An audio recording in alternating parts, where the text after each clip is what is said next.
नमस्कार मित्रों, आपके अपने YouTube चैनल में आपका स्वागत है। आज की जो हमारी कहानी है ये बड़ी ज्ञानवर्धक है। ये कहानी आपको आपके जीवन में ढेर सारी प्रेरणा देगी। इस कहानी को पूरा सुने। आज की जो कहानी है ये कबूतर और कबूतरी का प्रसंग है। इस कहानी में आप जानेंगे कि जिस घर में बेटियां होती हैं, जिन पिता के यहाँ बेटियां होती है, वो उनकी परवरिश कैसे करती है और उनका अंत क्या होता है। किसी भी घर में पुत्री का जन्म लेना कितना शुभ होता है, कितना खास दिन होता है। जिस घर में जिस दिन पुत्री जन्म लेती है, शास्त्रों में ऐसा बताया गया है, जिस घर में पुत्री जन्म लेती है वो बड़ा भाग्यशाली होता है। और गरुड़ पुराण में तो यहाँ तक लिखा है, जिस घर में पुत्री जन्म नहीं लेती उस व्यक्ति का मुख देखने का भी कोई धर्म नहीं होता है। ऐसा गरुड़ पुराण में स्पष्ट लिखा हुआ है। लेकिन जो लोग अपनी पुत्री को भारी छूट देते हैं, भारी लाड़ करते हैं, उनकी पुत्रियां बिगड़ जाती हैं। आज की ये कहानी आपको यही दर्शाएगी। कहानी शुरू करने से पहले जो लोग हमसे नए जुड़े हैं वो हमारे चैनल को सब्सक्राइब करें। शुरू करते हैं आज की कहानी। प्राचीन काल समय में एक जंगल में एक कबूतर और एक कबूतरी बैठे हुए थे। सर्दियों की रात थी, कड़ाके की ठंड पड़ रही थी। तब कबूतरी कबूतर से कहती है कि पिया जी, आज की रात निकालने के लिए ऐसा क्या किया जाए जो आधी रात निकल जाए। सर्दी बहुत भारी पड़ रही। कबूतरी कहती कि कोई ऐसी कहानी सुनाओ जिसे हमारी आज की ये रात कट जाए। कबूतर कबूतरी की बात सुनने के बाद एक कहानी शुरू करता है और कबूतरी से कहता है कि तुम ध्यान से सुनो, बड़ी ज्ञानवर्धक और बड़ी प्रेरणादायक कहानी सुनाने जा रहा हूँ। ये कहानी एक सेठ और उनकी पुत्री की कहानी है। अब कबूतरी बड़े ध्यान से सुनती है और कबूतर कहानी शुरू करता है। जो लोग इस कहानी को सुन रहे हैं वो इस कहानी को पूरा सुने। कबूतर कहानी शुरू करता है कि एक नगर में एक सेठ रहता था। उस सेठ के वहाँ पे एक पुत्री ने जन्म लिया। जब पुत्री ने जन्म लिया तो सेठ के घर में बड़ा अजीब खुशी का माहौल रहा। वो अपनी पुत्री से इतनी मोहब्बत करता था, इतना लाड़ करता था, इतना प्यार करता था कि इसकी कोई सीमा नहीं थी। पुत्री को कुछ कहने की जरूरत नहीं पड़ती थी। वो पहले से पुत्री की हर इच्छाओं को पूरी करता था। सेठ की लाड़ प्यार ने अपनी पुत्री को इतना बिगाड़ दिया था कि वह किसी की नहीं सुनती थी। इतनी नकारा हो चुकी थी, किसी काम में उसका मन नहीं लगता था। सुबह 10-11 बजे से पहले बिस्तर से नहीं उठा करती थी। घर वाले यदि कुछ कहते तो उनको 10 बातें सुनाती थी। दिन भर जवान लड़कों के साथ इधर उधर घूमा करती थी। रात को 12 बजे घर पे आया करती थी। सेठ की लड़की इतनी नकारा हो चुकी थी कि बयान करना भी बड़ा मुश्किल होता है। सेठ की घरवाली सेठ से कहती कि तुमने इस लड़की को बिगाड़ दिया है, लेकिन सेठ अपनी पत्नी को ये कहकर के चुप करवा देता कि बच्ची है, सुधर जाएगी। अपनी बच्चियों से मोहब्बत करनी चाहिए, प्यार करना चाहिए, लाड़ करना चाहिए, उनकी हर जरूरत का ख्याल भी रखना चाहिए। लेकिन इतना भी लाड़ प्यार ना करो कि उसका जीवन ही बर्बाद हो जाए। वो सेठ बिल्कुल ऐसा अंधा हो गया था अपनी पुत्री के प्यार में कि उसको कुछ दिखाई नहीं देता, सिर्फ अपनी पुत्री ही दिखाई देती थी। वह भूल गया था कि मेरी पुत्री को एक दिन दूसरे घर भी जाना है। बहन बेटी जो होती है वह किसी घर में नहीं समाती, उसको दूसरे घर जाना ही पड़ता है। सेठ इस बात को भूल गया। सेठ अपनी पुत्री से इतनी मोहब्बत करता था कि उसको कभी डांटता भी नहीं था। यदि कोई दूसरा भी, यदि उसकी माँ, उसके भाई वगैरह भी डांट दे तो उनसे भी सेठ लड़ता था, मना करता था। वो यही कहता कि अभी बच्ची है, सुधर जाएगी। अपनी पुत्री को हमेशा अच्छे संस्कार देना चाहिए। हर माता पिता को अच्छी तरह से मालूम होता है कि उनकी पुत्री को एक दिन जवान होने के बाद दूसरे घर में जाना पड़ता है। पुत्री की हर गलती को माता पिता सहन कर सकते हैं, लेकिन ससुराल वाले कभी भी बर्दाश्त नहीं करते हैं। इसलिए पुत्री को अच्छे संस्कार दो। कबूतर कबूतरी से इस बात को कह रहा है और कबूतरी ध्यान से सुन रही है। कबूतर आगे कहता है कि अब सेठ की बच्ची जवान हो चुकी थी। अब सेठ को एक चिंता सताने लगी थी कि कोई अच्छा सा वर, अच्छा सा रिश्ता ढूंढ के और मेरी पुत्री की मैं शादी करूं। यह सपना हर माता पिता का होता है जिस घर में लड़कियां जन्म लेती हैं। हर माता पिता का ये सपना होता है कि वो अपनी पुत्री की अच्छे घर में शादी करे और उसका अच्छा घर बस जाए। अब सेठ भी इसी चिंता को लेकर बड़ा दुखी रहने लगा। सेठ अपनी पुत्री के लिए अच्छे अच्छे रिश्ते ढूंढता, अच्छे रिश्तों की तलाश करता। अंततः उसको एक अच्छा रिश्ता मिल जाता है और सेठ अपनी पुत्री की शादी बड़ी धूमधाम से कर देता है। अच्छा सारा धन दे करके अपनी पुत्री को विदा करता है। जब उसकी पुत्री ससुराल में जाती है तो 10 दिन बाद ही अपने पिता को फोन कर देती है और पिता से कहती है कि पिताजी इसी वक्त आप मुझे लेने के लिए आ जाइए। आपने मुझे कैसे नरक में डाल दिया है, मैं इस नरक में 1 मिनट भी नहीं रहना चाहती हूँ। सेठ अपनी पुत्री की बात सुनने के बाद बड़ा चिंतित होता है, बड़ा दुखी होता। सेठ सोचने लगता है कि रिश्ता तो मैंने बिल्कुल सही ढूंढा था, बिल्कुल काबिल लोग थे, लेकिन पुत्री कह रही है कि बिल्कुल नरक में डाल दिया है। ऐसा 10 दिन में ऐसी कौन सी आफत आ गई है जिसके कारण मेरी पुत्री ऐसा कह रही है। सेठ थोड़ा चिंतित होता है और अपनी पुत्री के ससुराल में पहुंच जाता है। यदि हमारी पुत्री के लक्षण ठीक होते हैं, हमारी पुत्री सही होती है और उसके संस्कार बिल्कुल सही होते हैं, तो पुत्री के ससुराल में पुत्री के पिता को बड़ा मान सम्मान दिया जाता है, उसको आदर दिया जाता है, उसका सम्मान किया जाता है। लेकिन जब वो सेठ अपनी पुत्री के ससुराल में पहुंचा तो उसको कोई मान सम्मान नहीं मिला। कोई उसे राम राम करने के लिए तैयार नहीं था, कोई उसको आदर देने के लिए तैयार नहीं था। फिर जब अपनी पुत्री के ससुराल में पहुंचता है तो सबसे पहले उसकी समधन मिलती है, यानी उसकी पुत्री की सास मिलती है। अपनी समधन से जाकर कि वह राम राम करता है, जय श्री राम करता है, लेकिन वो भी मुंह फुला लेती है और कुछ जवाब नहीं देती है।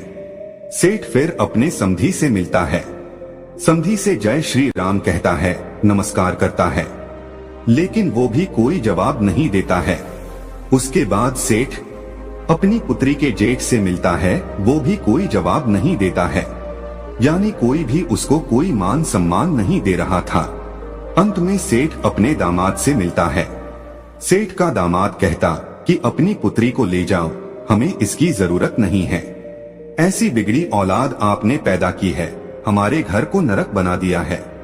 इसको तुरंत इसी वक्त यहाँ से ले जाओ, जो तुमने दहेज वगैरह दिया है उसका बैठ के हिसाब कर लो, हमें इसकी जरूरत नहीं है।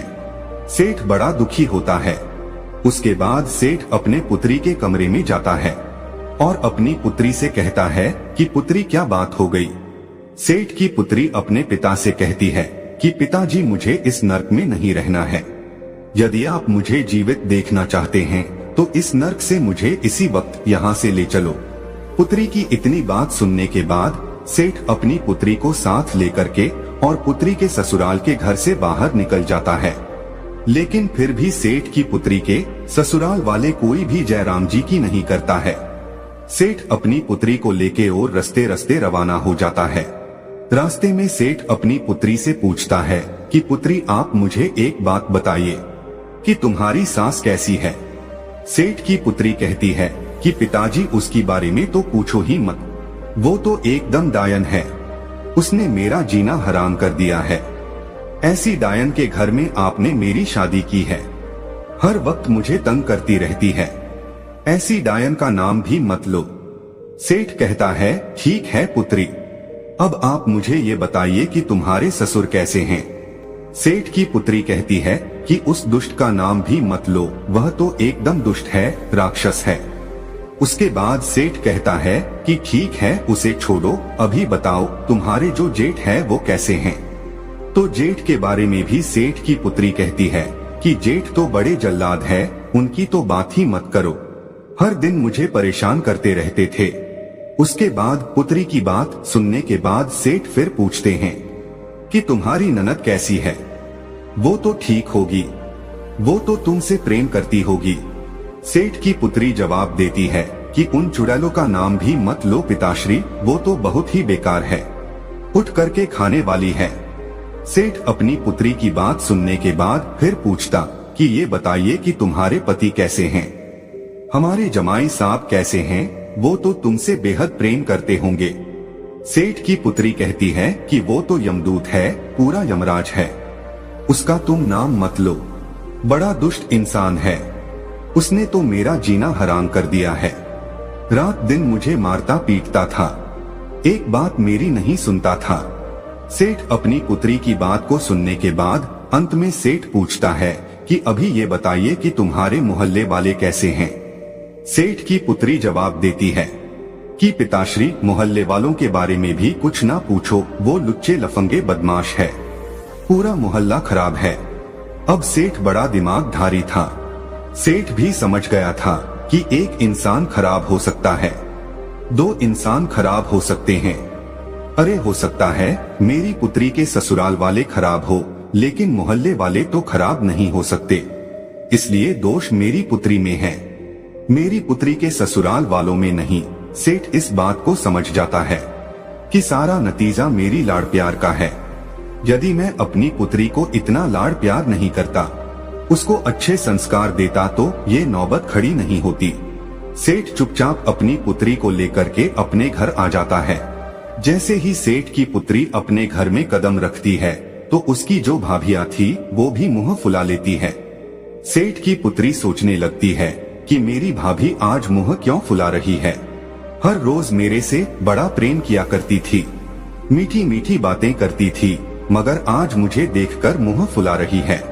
वो अपनी भाभी से जाके पूछती है कि ऐसी क्या बात है, तुमने मुझे देखकर मुंह क्यों फुला लिया। तो वह कहती है कि मुंह नहीं फुलाओ तो क्या करूं, तुम्हारी शादी कर दी, तुम्हें ससुराल भेजा था, लेकिन तू फिर से मेरी छाती पर मूंग दलने के लिए आ गई हो, इसलिए आज के बाद तुम मेरे से बात मत करना। उसकी भाभी उसको फटकार देती है। अब इतनी बात सुनने के बाद उससे उस घर में कोई बात नहीं करता, सिर्फ उसके पिता के सिवा सिर्फ उसका पिता ही उससे बात करता। अब वो धीरे धीरे बड़ी दुखी हो जाती है, धीरे धीरे उसकी आंखें खुलने लगती है। काफी समय निकलने के बाद कोई उससे बात नहीं करता, बड़ी दुखी रहती। वो जब भी घर से बाहर निकलती तो उसकी सहेलियां उससे हर बार यही पूछती कि तुम अकेली कैसे आ गई हो, जीजा जी कहाँ हैं। कोई पड़ोसी मिलता तो वह भी इसी बात को पूछता कि तुम अकेली कैसे आ गई हो, तुम्हारे जमाई कहाँ हैं। ऐसे ताने सुन सुनकर वो बड़ी दुखी रहने लगी। मंदिर में जाती तो मंदिर में भी लोग इसी बात को पूछते। सभी मोहल्ले वालों की जबान पे यही बात रहती कि भला सेठ की पुत्री अकेली आ गई है, नई नई शादी की थी, हो सकता है इनका तलाक होने वाला है। सेठ को भी हर बार यही ताने सुनने पड़ते और सेठ की पुत्री को भी हर बार यही ताने सुनने पड़ते। इन्हीं तानों से सेठ की पुत्री बड़ी दुखी रहने लगी। अब उसको धीरे धीरे ये ज्ञान हो गया था कि सारी गलती की जड़ मैं हूँ और मेरी गलती की वजह से आज मेरे पिता का सर भी नीचे झुक गया है। लेकिन अपने ससुराल में वो जाने के लिए तैयार नहीं थी। वो यही कहती थी कि पिताजी, इससे अच्छा तो ये होता कि मैं कुंवारी रह जाती, यदि आप मेरी शादी नहीं करते तो बहुत ही अच्छा होता। काफी समय निकलने के बाद सेठ अपनी पुत्री के कमरे में जाता है और अपनी पुत्री को देखता है तो वो बड़ी चिंतित, बड़ी दुखी दिखाई देती है। सेठ अपनी पुत्री के पास जाता है और कहता है कि पुत्री, क्या बात है, आज बड़ी दुखी दिखाई दे रही हो। सेठ की पुत्री कहती है कि पिताश्री, मैं बड़ी दुखी हूँ, यदि आप मेरी शादी नहीं करते तो मैं बहुत सुख से रहती, लेकिन मेरी शादी करके आपने मुझे दुखों के सागर में ढकेल दिया है। अब मैं ऐसा क्या करूं? ससुराल वाले सभी नरक के समान हैं। ससुराल में जाऊंगी तो कैसे जाऊं? और जो मेरे परिवार वाले हैं, मेरे पीहर वाले हैं, कोई मुझसे बात नहीं करता। सिर्फ आपके माँ भी बात नहीं करती, भौजाई भी बात नहीं करती, भाई बात नहीं करते, सभी मेरे से नफरत करने लगे हैं। मैं ऐसा क्या करूं? मैं करूं तो क्या करूं? उसका पिता अपनी पुत्री से कहता कि पुत्री, हमारे नगर में एक बहुत बड़े विद्वान पहुँचे हुए साधु आए हैं, एक संत आए हैं। तुम्हारी समस्या को लेकर मैं उनके पास गया था तो उन्होंने मुझे एक उपाय बताया है।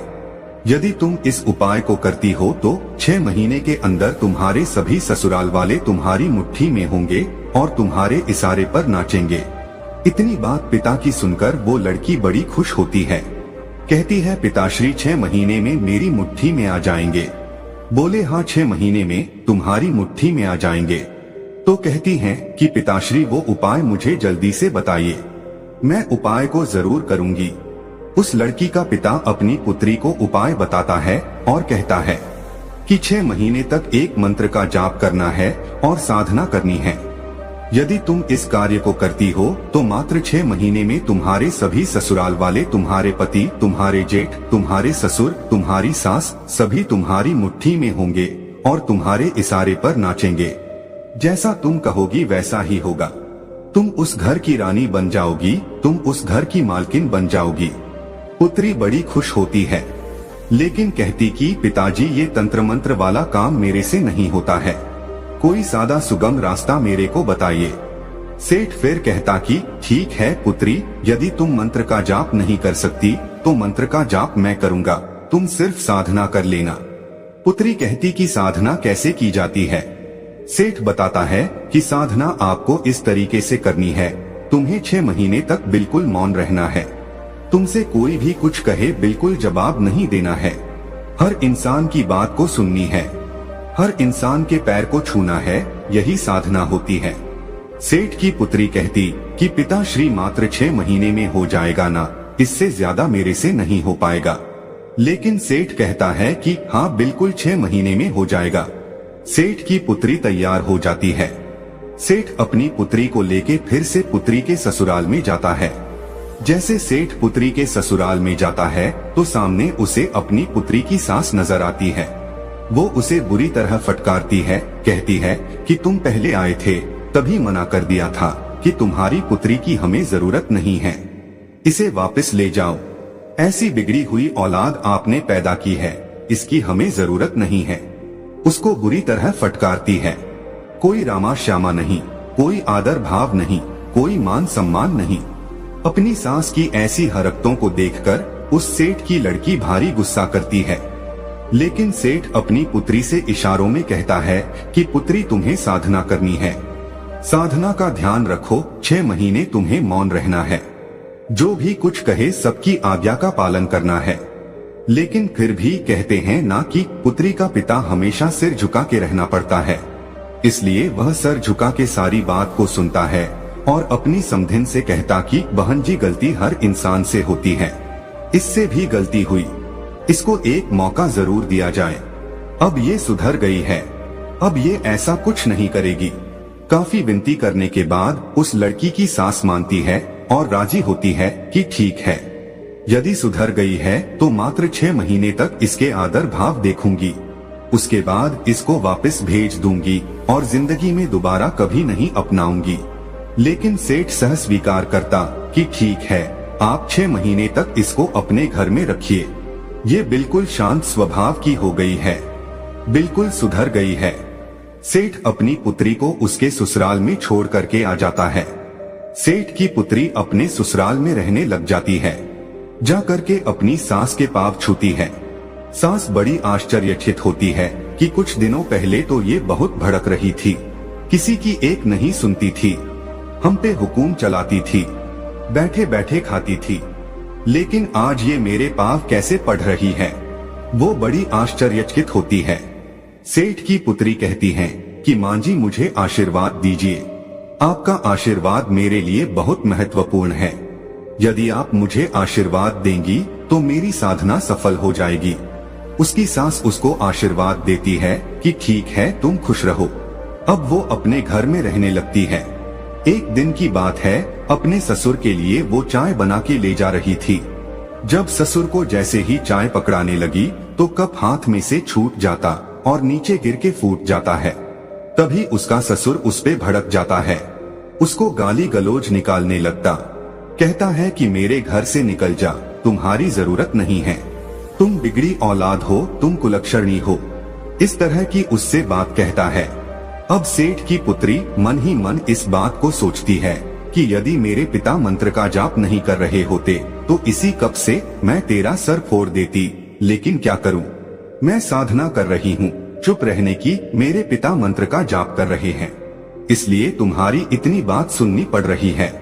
उस सेठ की पुत्री से जब भी कोई कुछ कहता उसको गुस्सा तो बहुत आता, बहुत चिड़चिड़ापन होता, लेकिन क्या करे, उनके पिता की बातें याद आ जाती कि तुम्हें 6 महीने तक साधना करनी है, चुप रहना है और मैं मंत्र जाप करूंगा। तो इसी बात को सोचकर वह चुप रह जाती, अपने गुस्से पर काबू करती। इसी तरीके से वे बड़ी मुश्किल से अपने गुस्से पर काबू पाया और धीरे धीरे उसका घर बार बसने लगा। उनको यकीन होने लगा कि अब ये सुधर गई है, बड़ी मुश्किल से उसका घर बार बसा है। 6 महीने बाद वो गर्भवती हो जाती है, 9 महीने बाद वो माँ बन जाती है। अब उसकी गृहस्थी बड़े आराम से चल रही थी। इसीलिए कहते हैं कि अपनी पुत्री को बेइंतहा लाड करना, उसको सर पे चढ़ाना बड़ा खतरनाक साबित होता है। हाँ, अपनी पुत्री को प्रेम करो, मोहब्बत करो, हर चीज का ख्याल रखो, लेकिन इतना भी सर पे ना चढ़ावो कि एक दिन तुम्हें भारी पड़ जाए और उसका भी जीवन बर्बाद हो जाए। कबूतर अपनी कहानी अब समाप्त करता है। प्रिय दर्शकों, अपनी पुत्री को हमेशा अच्छे संस्कार देना चाहिए। हर माता पिता को ये अच्छी तरह मालूम होता है कि उनकी पुत्री को एक दिन जवान होने के बाद दूसरे घर में जाना पड़ता है।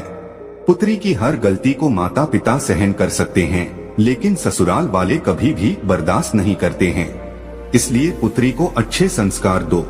हम उम्मीद करते हैं कि इस कहानी से आप ढेर सारी प्रेरणा लेंगे। तो दोस्तों, यह कहानी आपको कैसी लगी हमें कमेंट सेक्शन में जरूर बताना, और अच्छी लगी हो तो इस चैनल को सब्सक्राइब जरूर कर लेना।